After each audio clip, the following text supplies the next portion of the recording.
And we're back here at the GSL, Tastes on our Toast, bringing you the best esports action in the world. That's right, take that, world. Yeah.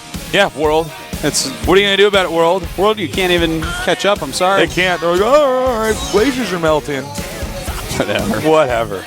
Dude, please. World. That's just more water for us to drink while casting. I don't know. I thought Waterworld was a good movie. Oh Did you know the movie Waterworld costed more than I believe any other movie to make? Yeah, they had to flood the whole world, man. That's a lot of money. Yeah, no. Then they had to clean it back up. They had to freeze it again. Yeah, totally messed up. We have Leenock up against Nada, and this is the rematch.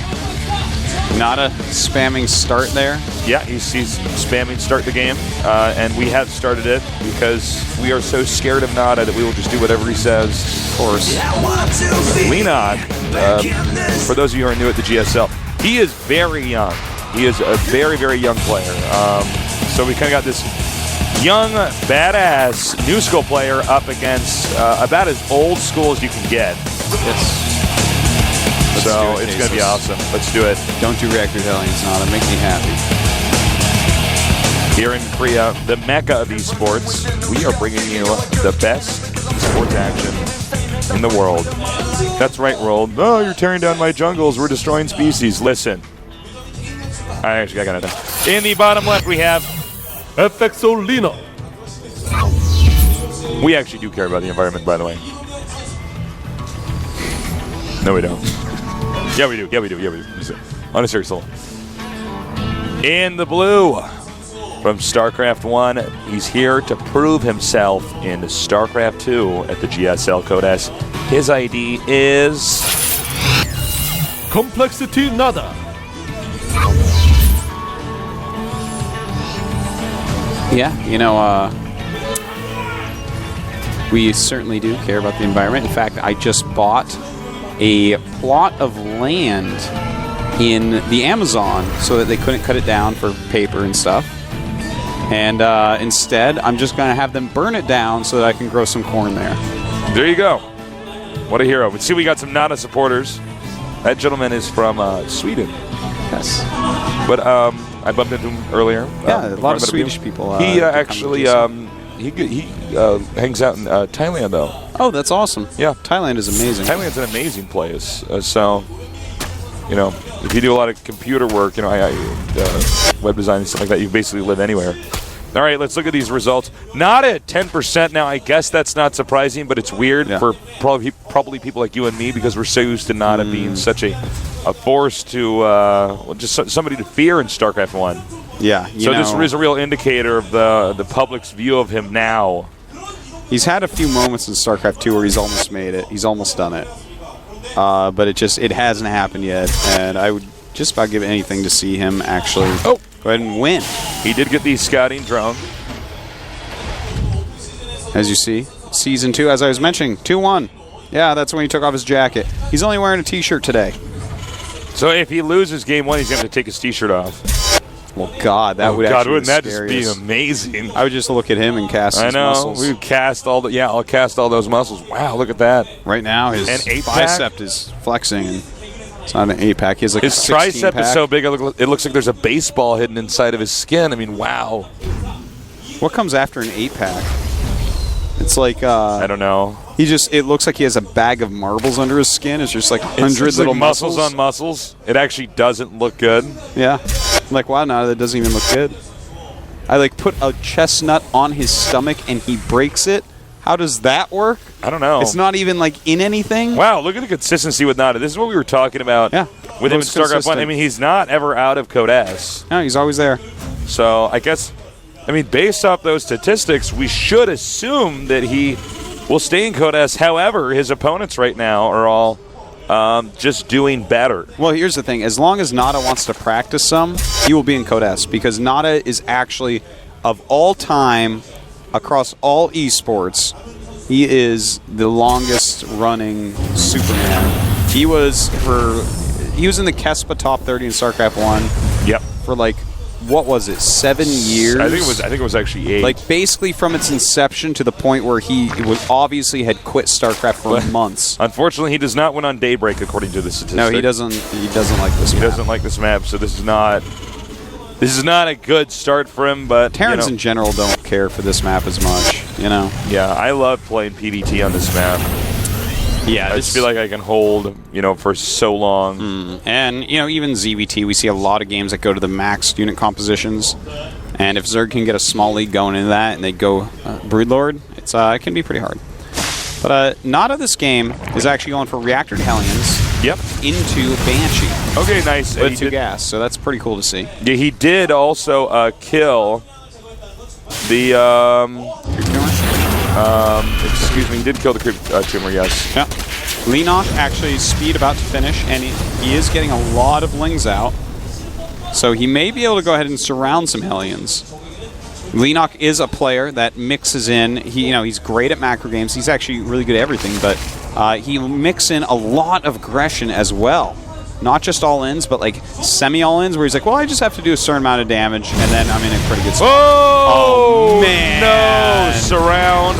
That's a huge move for Leenock. When that happens as a Terran, you are just in a lot of trouble. You need to save those Hellions, keep them alive with your Banshee build, or you just have no map control. In fact, he's already... Oh my god, he's going to see that there's a Banshee coming out here. Yeah, no cloak, though. We have no cloak coming up. As those Hellions pop out, the Lings will have to run away, of course. He's even using the Banshee now to fight off the Lings. I would have actually sent it out to see if I could delay creep tumors or something, but... Well, he will go over and do that at this point. But what he wants right now is to have Hellions and Banshees on the map and have total map control.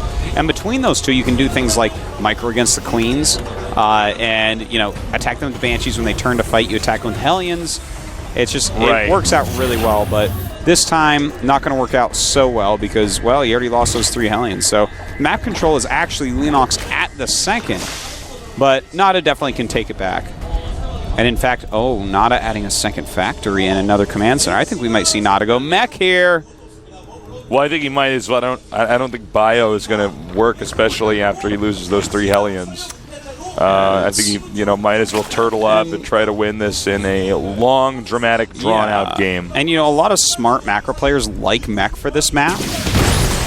You can definitely play a very long game with mech here, and I'm actually really excited to see if that is, in fact, his plan. In fact, he is getting a very quick army, so that does point towards mech once again. Blue Flame Hellions, by the way. A lot of Hellions going to be out on this map. Do you think there's a possibility he's going to do a little bit of an all-in right after this and just get so many Hellions and try to surprise him and then have the Banshees there? Well, I would say no. I think, he's going to just go for a kind of standard mech, a lot of Thors, a lot of Hellions, add some siege tanks in later, but he's already gotten a 3rd command. So. Is there Karn build potential here? Will he get the Hellion Thor push? There's definitely potential for at least some pressure off of that, but I think Leenock's too good to die to something straight up like that. I think Nada, what he wants to do is have a very good harassment going on between Banshees and Blue Flame Hellions, have very good defense between Thors and any possible siege tanks, take a bunch of bases, and play a longer game. Because that's what Nod is always going to be the best at. And I mean the best. This guy is one of the greatest macro players, greatest minds ever. This would be a nice little catch here. Can he do it, though? And Leenock controlling about as well as you can here. Wow, this is some pretty heavy casualties here, but Mutas are out. And that's frustrating because he's going to lose both Banshees here. You wanted Mutas those for are just longer. Able to keep up with the Banshees. Banshee openings can be very good against Zerg players, but Leenock in particular loves to get very quick Mutas out, so it's a little bit harder to go Banshees against him. I don't have the stats in front of me, but I feel like in almost every game I cast of Leenock, it's got Mutas. Oh yeah, I don't feel like he defaults to Infestors very much. No, he does not. And he's the type of guy who will stay on 2 base a little bit longer to get the quicker Mutas out. That's kind of the style that he enjoys in this matchup. So not surprised to see that. But Nada already throwing up some turrets. He is upgrading his Thors. He has plenty of Thors. And he's actually getting +1 for marine attack. So we're actually going to see mech with bio mixed in afterwards. The mech opens up so he can get 3 bases really easily, really quickly, and defend them. And then he switches into a lot of bio as well, which just gives him ridiculously powerful attacks. Yeah, absolutely. The Baneling's Nest is almost done, so he will have something to deal with these Marines. They'll be popping out. This is one of those weird hybrid builds that you don't really see a lot. This is something, actually, he did a game somewhat similar to this. I mean, it's hard to compare anything to GSL Season 2 because everyone was so bad at the game except for Nada. But oh, God. Nada and Cassie Clyde. GSL Season 2. Oh, my God. But seriously, this is it's something kind of similar to what he was doing back then as well. You know, again, the mech units are going to allow him to keep complete defense of his bases. It's not even going to be hard for him to defend, really. Just set up some missile turrets, have his Thors spread correctly, have his Blue Flame Hellions around, and Leenock can't harass him, which allows Nada to get whatever unit composition he's really going for, and it is going to be a switch into bio. And, I mean, that's it. It's a powerful way to play the game. Absolutely. Players like Nada have done it. Players like Byun, now on Prime, calls himself Ghost King now because people like to switch their ID all the time and not actually accrue any fame. But, you know, it's a cool style. I'm happy to see that. All right, well, you know, the Muta's generally an active unit. It's a unit you could pretty much be flying around and denying drops and scouting with them and picking off little units here and there. Not really happening this time around. Nada's defense is, you know, completely solid. Yeah. Well, he's got 2 eBays up now. He's adding a ton of Raxes. And, you know, this is making Muta's completely worthless. Marines plus Thors, like a lot of Thors, and then any amount of Marines mixed in makes it so you can't magic box Thors, and of course Thors just are really good against anything clumped up.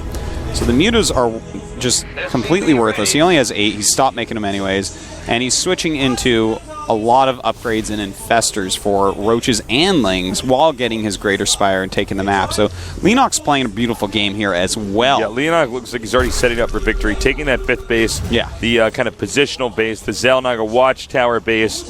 And generally, when things really heat up, we tend to see a lot of engagements, a lot of big pushes back and forth in that part of the map. Yeah, and, you know, on 5 bases against the 3, he should have enough to actually fight toe-to-toe. His creep spread is looking fantastic.